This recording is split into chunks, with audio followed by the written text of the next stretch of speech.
बिस्मिल्लाहिर्रहमानिर्रहीम। अस्सलाम वालेकुम। आज हम जो टॉपिक 8 क्लास का मैथ का जो पढ़ रहे हैं वो है पार्टनरशिप। पार्टनरशिप क्या है? पार्टनरशिप का मतलब होता है कि जब दो या दो से ज़्यादा लोग मिलके आपस में कोई भी काम करते हैं, वो क्या होता है? पार्टनरशिप। बिजनेस में हम क्या कहेंगे? व्हेन टू और मोर पार्टनर्स रन अ बिज़नेस या टू और मोर पर्सनस रन अ बिज़नेस।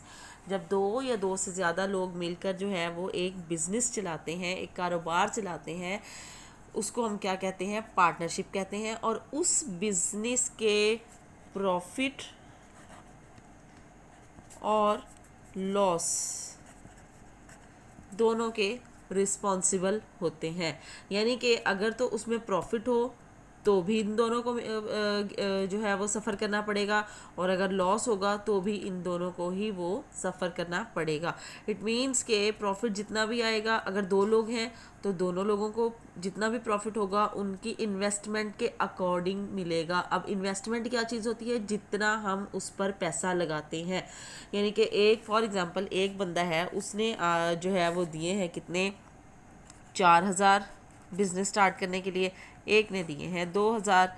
तो पहले को 4,000 के अकॉर्डिंग ही ए बंदा है ना, इसको ए कह देते हैं, इसको बी कह देते हैं। ए शख्स ने, ए पर्सन ने 4,000 दिए हैं और बी शख्स ने जो है वो 2,000 दिए हैं। तो जब अगर प्रॉफिट उन दोनों को होगा, जितना भी होगा, तो उसका प्रॉफिट अकॉर्डिंग टू दिस जाएगा। अगर ए पर्सन है, उसने ज़्यादा अमाउंट दी है तो उसको प्रॉफिट में से ज़्यादा हिस्सा मिलेगा। बी पर्सन है, उसने कम अमाउंट दी है तो उसको प्रॉफिट में से कम मिलेगा। सेम लाइक लॉस में भी यही कुछ होगा। अगर उनको लॉस होता है तो ए पर्सन को ज़्यादा लॉस सफ़र करना पड़ेगा और लॉस सफ़र करना पड़ेगा। ओके, ये तो हो गई पार्टनरशिप। दोबारा रिपीट कर देती हूँ, पार्टनरशिप क्या चीज़ है? जब दो या दो से ज़्यादा लोग मिलकर कोई भी बिज़नेस चलाते हैं और उस बिज़नेस के प्रॉफिट और लॉस में बराबर के हिस्सेदार होते हैं, उसको हम क्या कहते हैं? वो पार्टनरशिप होती है। अब पार्टनरशिप जो है वो 2 टाइप्स की है। एक होती है सिंपल पार्टनरशिप और एक होती है कंपाउंड पार्टनरशिप। सिंपल पार्टनरशिप को मैं पहले डिस्कस करती हूँ।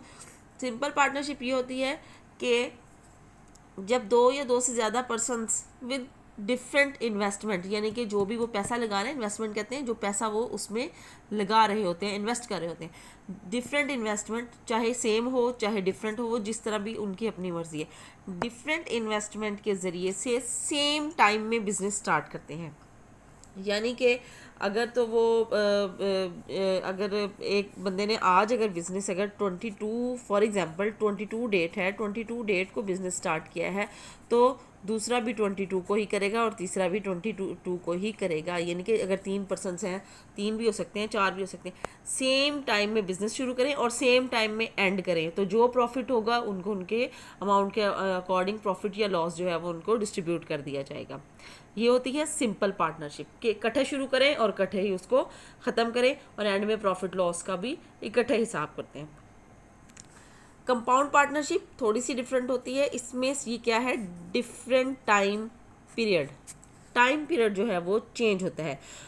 देखिए फॉर एग्जांपल मैं आपको एक सिंपल सी एग्जांपल देती हूँ कि एक आदमी है, एक शख्स है, एक पर्सन है, जिसने जो है ना एक बिज़नेस स्टार्ट किया खुद अकेला ही है, ठीक है।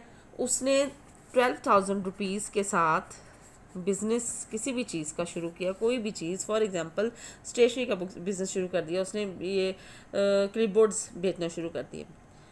अब एक साल के लिए उसने बिज़नेस स्टार्ट किया कि उसने साल के एंड में, जो भी बिज़नेस होता है ना बेटा, ये बात जहन में रखें, जो भी बिज़नेस आपका होगा, जो भी बिज़नेस जो शुरू करता है, वो साल के एंड में जो है वो अपना प्रॉफिट लॉस उसको सेट करता है। तो जो भी होगा उसका देखते हैं कि साल के एंड में कितना प्रॉफिट हुआ, साल के एंड में कितना लॉस हुआ। वो साल के एंड में सारी उसकी जो है वो जो भी उन्होंने ये जो की होती है सारी इन्वेस्टमेंट, वो उसके हिसाब से जो है ना वो ट्रांजैक्शन की होती है, सॉरी वर्ड जो है, ट्रांजैक्शन जो भी की होती है वो साल के एंड में चेक करते हैं, बैलेंस करते हैं उसको। अच्छा, एक शख्स ने अगर जो है 12,000 के साथ बिज़नेस स्टार्ट किया, उसको वो अब वो बिज़नेस कर रहा है, उसको फ़ायदा हो रहा है। यानी कि कितने मंथ्स के लिए? एक साल में होते हैं 12 मंथ्स, 12 महीनों के लिए उसने जो है ना वो बिज़नेस शुरू किया। अब 3 महीने के बाद आफ्टर 3 मंथ्स, 3 महीने के बाद एक और शख्स आ गया। उसने देखा कि उसको तो ये बिज़नेस उसका बहुत अच्छा जा रहा है। उसने अपने माइंड में ये सोचा कि मैं क्यों ना मैं भी इस बिज़नेस में अपना हिस्सा डालूं। उसने उसी आदमी से बात की कि भाई आपका बिज़नेस माशाल्लाह अच्छा जा रहा है, मेरे से आप जो है वो ये जो है फॉर एग्ज़ाम्पल 14,000 ले लें,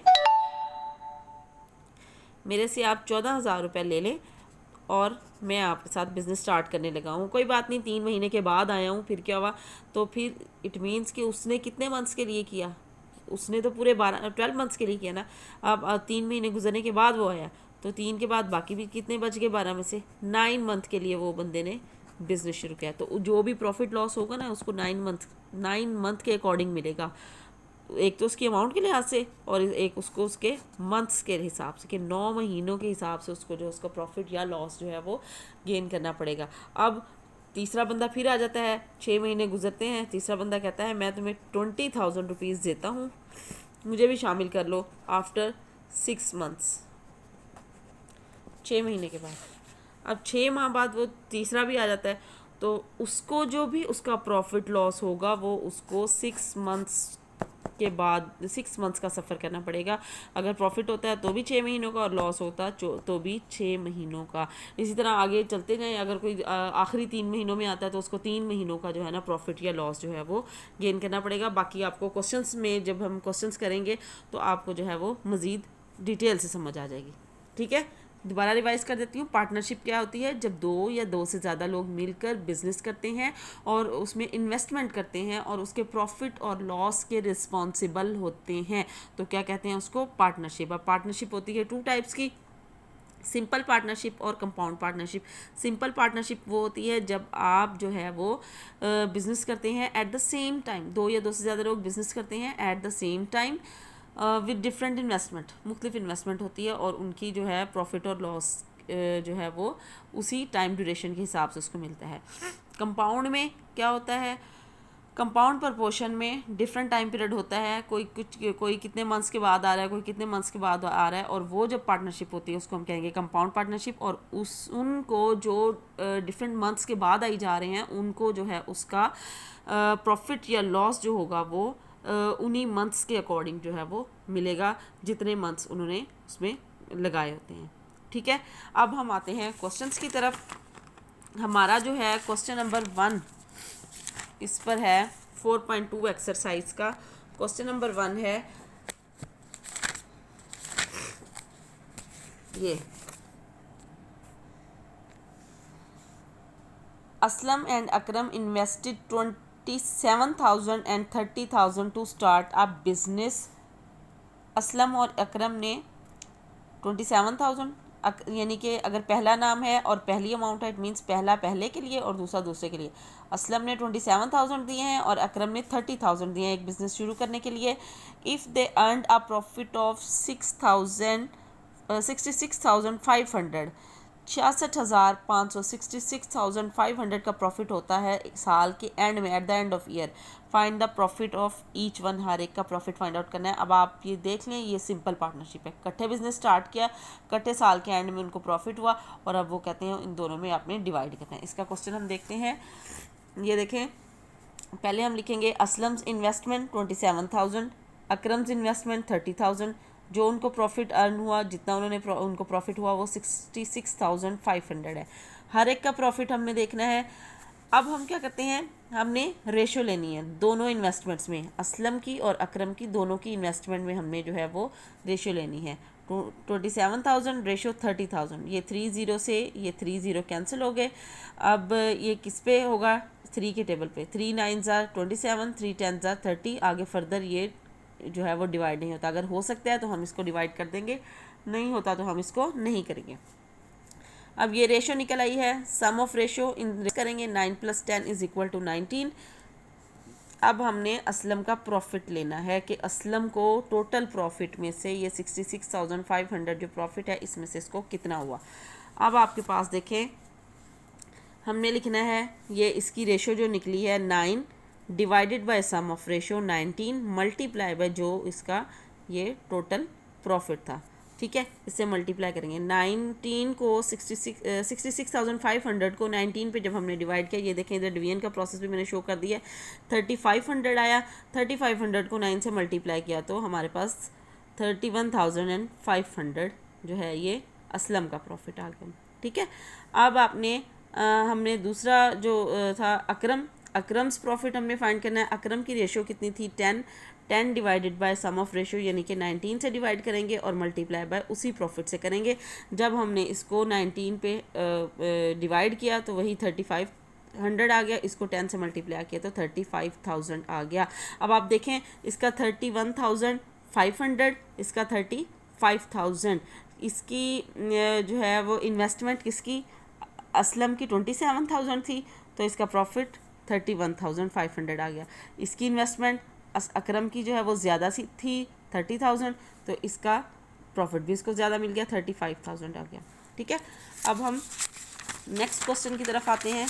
क्वेश्चन नंबर 2। क्वेश्चन नंबर 2 में यह आप पहले स्टेटमेंट पढ़ लें। Aamna and Maryam started a business with investment of 30,000 and 40,000 respectively in 1 year. एक साल में 30,000 और 40,000 उन्होंने वो किया, यानी कि आमना के 30,000 और मरियम के 40,000 थे। Eight the end of year, साल के आखिर में उनको 8,400 का प्रॉफिट हुआ। Find the share of each one, ये भी सेम लाइक दिस है कि उनमें उसका आपने शेयर फाइंड आउट करना है हर दोनों का। तो आमना का शेयर 30,000, मरियम का शेयर 40,000, यानी कि जो इन्होंने इन्वेस्ट किया, इन्वेस्टमेंट लिख लें, शेयर लिख लें। आमना ने 30,000 की इन्वेस्टमेंट की है और मरियम ने 40,000 की, दोनों को प्रॉफिट हुआ 84,000 का, सॉरी 8400 का। अब दोनों में रेशो 30,000 रेशो 40,000, जो ये ज़ीरो से सारे ज़ीरोस कैंसिल हो गए, 3 और 4 की रेशो आ गई। सम ऑफ रेशो किया 3 + 4, 3 और 4 को प्लस किया 7 आ गया। ठीक है, अब आमना का शेयर क्या होगा, आमना की रेशो थी 3 divided by sum of ratio थी 7 मल्टीप्लाई बाय इसका जो प्रॉफिट था 8400 वो हमने लिखे 8,400 या 8400।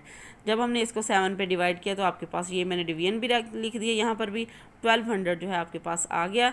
1200 को 3 से मल्टीप्लाई करेंगे 3600 और फिर मरियम का शेयर आ गया।